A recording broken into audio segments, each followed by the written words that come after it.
இந்த நிகழ்ச்சிக்கு பெருந்துணை புரிந்து வரும் மகளிர் அனைவருக்கும், சங்கத்தமிழ் பூங்காவின் உறுப்பினர்கள் அனைவருக்கும், இந்த கவியரங்க அமர்வை தலைமையேற்று நடத்தியிருக்கக்கூடிய பொன் கதிரவன் ஐயா அவர்களையும், என்னை விட வயதில் மூத்தவரும் அனுபவசாலியும் ஆகிய கோபிநாத் ஐயா அவர்களையும் பணிவோடு நோக்குகிறேன். அன்பெனும் உணர்வு உடலினில் உயிர்ப்பாம், அன்பும் அரணும் பண்பினை பயக்குமாம். உயிர்ப்பாய் அன்பே இருப்பின் சிறப்பாம். அது இருந்தால் மிக சிறப்பு. உயிர்கள் இடத்தும் அன்பால் நோக்குவோம். சாதாரணமாக நம்ம பார்க்கும்போதே அன்போடு பார்க்கலாம். அருளெனப்படுவதும் அன்பெனப்படுவதும் அன்னையும் மகளுமாம் தன்மையாம் போலவே. ஒரு அம்மாவும் மகளும் எப்படியோ அது போலதான் அருளும் அன்பும்.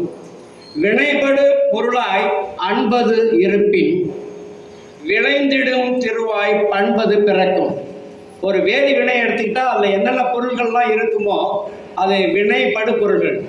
அந்த வேதி வினை நடந்து முடிஞ்ச பிறகு நமக்கு கிடைக்கக்கூடிய பொருள்கள் வினைப்படு பொருள்.